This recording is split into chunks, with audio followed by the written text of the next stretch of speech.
This is Milad and I've been living in Finland for almost 4 years. In this video, I'd like to talk about a comparison in terms of salary, taxes, and general life in European countries vs the United States. So it's going to be a comparison between mainly European countries like Finland. I've been living in Finland for almost 4 years, and also I've heard a lot about other European countries. I have a lot of friends there, so I can say that situation in other European countries is also the same, pretty much similar. But in countries like the United States, it's completely different. The system is something else. So to understand it, you need to live at least in one of these countries and know a little bit about the other one. So in this video, because I've heard a lot that people saying that in Europe, especially like countries like Finland, you can't be a rich guy. It's not easy to become a rich person, and you need to have your normal life. The taxes are really huge, and it doesn't matter how much they pay you, still you have a normal life. And I want to clarify a little bit about this and tell about my experiences and about what I've felt so far.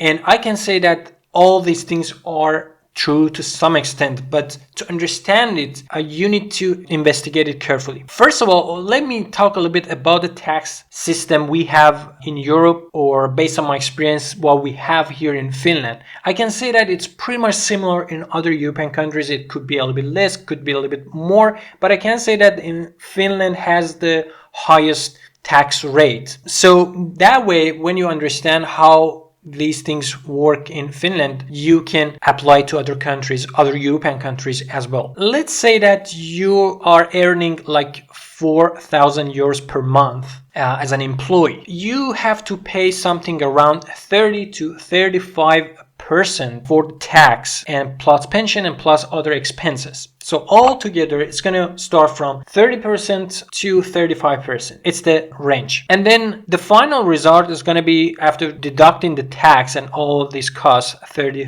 to 35%, it's going to be 2,750 euros. But consider that you now earn like 5,000 euros. The tax is going to increase to 35 to 40%. And after that, you're going to earn like 3,250 euros. So the first gap between the gross salary is 1,000 euro, and after that the difference between the final salary you get actually is 500 euros. So basically it became half of it. So what I'm trying to say is that the more you earn as an employee in Finland, the tax rate is going higher and higher. And I can say that it's pretty much similar in the United States. It's also the same that if you earn more, you need to pay more tax. But the difference is between the tax rate. And based on what I've seen and what I've heard, the tax is a couple of percent less. So here, if for 4,000 euros we pay like 30 to 35%, it's going to be around 25 to 30% in the United States. So that's the first difference between these two kind of countries. So here, the more you earn, the more tax you need to pay. That way, when people look at this, they think that it doesn't matter you try hard, it doesn't matter if you try to be a successful person, at the end you need to pay a huge chunk of your salary for the tax. And that way, even if you earn more, if you work harder, if you earn more, the tax rate is going to be higher and higher. So it doesn't matter you work hard. So it's better to just have a normal life, have a normal work. It doesn't matter you try hard. Let's just keep it as simple as possible. Then we can have our hobbies, we can enjoy life. And this is basically the practice in Europe. And this is how people look at this system. This difference is only because of a few percent difference in the tax rate. And this is true in Finland. But the other side is that people think that because of this, you can't be a rich person. But the problem is that you can't be a rich person by being an employee. But when you have your own business, when you have your own income, based on your own company or your own startup or whatever you're doing, you have a store, you have a shopping center, whatever you're doing, if the business is yours, that way, when you earn like million euros, 10 million euros per year, paying like 50%, 55% of your income, it doesn't matter. At the end, you have a lot of money that you can do anything you want to do with them. So even if you're paying a lot of money for the tax in Finland, Finland, whether as an employee or as an entrepreneur or as a business owner, it doesn't matter. You need to pay higher tax in Europe and especially in Finland. But the good thing is that here, I'm gonna talk about it, that the reward you get back from the system and from the society and from the government. But you can be a rich person here as well. There is nothing in front of you that stops you from, becoming a wealthy person. If you have an idea, you can start your startup. Even government supports you. Now, before seeing what we get from the society and from the government when we pay this tax rate, first of all, let's look at the salaries here in Europe a little bit. So here I have this chart.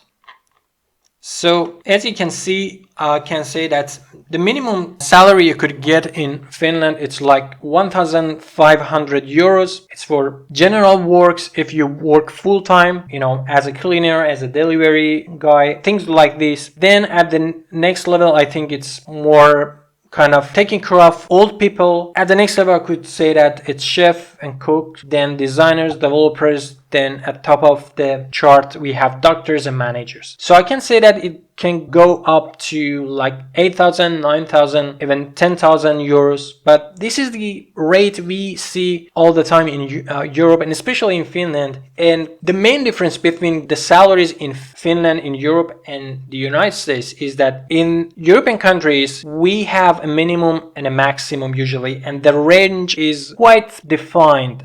And it's normal to get a salary within a range, and you don't see that much difference from one salary to another salary. But in US, for the same job, for the same expertise, you could get like $2,000 per month. You could get $20,000 per month. It doesn't matter. There is no defined range in the United States, which state you are living in, which company you are working for, and what degree you have, a lot of things. So the difference in the United States is that there is no actual range for anything. It could start from $1,500 up to $20,000 for these works. Even more, it's just a normal rate for that. But we see all the time different crazy numbers, and this is basically another main difference between Europe and US. So the first difference is the tax rate, and the second difference is the range we have. In Europe, we have specified range.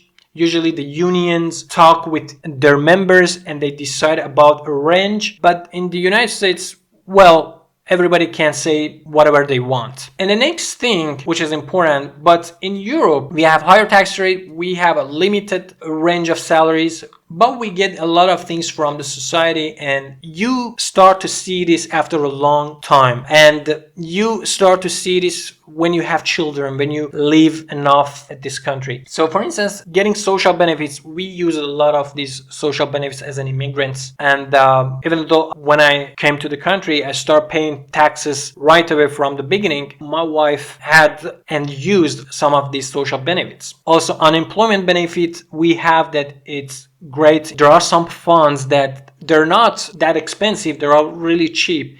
And when you pay some money for that, like I could say 100 per year, 100 euros per year, if you pay that, when you lose your job, they pay you like 70% of your salary for 1 or 2 years. We have free education for citizens. We have public health care, which makes the private healthcare a lot cheaper. We have job safety. So the reason that it's really hard to find a job in Finland is because of job safety. So when a company hires you, the chances that they're gonna fire you, it's really low. They don't fire you until, there is a big problem with money in the company, there is a bankruptcy, or there is a really bad situation and they need to do some negotiations for 2 weeks with everybody, and there is a process for that, and it's not really easy for them to just start firing people like what happens in the United States companies all the time. What we see in Google or Facebook, they just start firing people. It doesn't happen here like this. Laws prevent that from happening, but it happens in the end. They fire people because when the economy is bad, there is no choice. But I can say that in normal situation, they don't do that. So when a company hires you, the chances that they're gonna fire you is really low. So there is no empty space until a new company appears, or the company wants to become bigger and bigger, so they now have a new empty space. Also, average life for average people. We have a good life, average life for most of the people here in this country. And this is something we don't see actually in the United States. And I'm not saying that this is good or that is bad. I'm just trying to tell the differences between these two kind of countries. So for instance, in Europe, for almost 50% of people, at least in Finland, if you work as an average employee, you can have a normal salary, and then with that salary you can have a little bit of savings, and then with that savings, after a few years, you can get a loan. With that loan, you can buy a normal house, like, I don't know, maybe 100 square meters or even more. You can get a nice car. You can have your own children. You don't need to be worried about their future and about their education and these kind of things. But in US, everything is different. So in US, you can have a really amazing life, a luxury life, even as an employee. But you need to be a top employee. And when you work as a top employee, you can get a piece of share from that company. You can buy a big house. You can have a luxury car. You can have anything you want in life, and this is what we see all the time in movies, in Hollywood, and on social media especially. But there are a lot of other people that they can't provide themselves with the normal stuff in life, and this is because of the system there.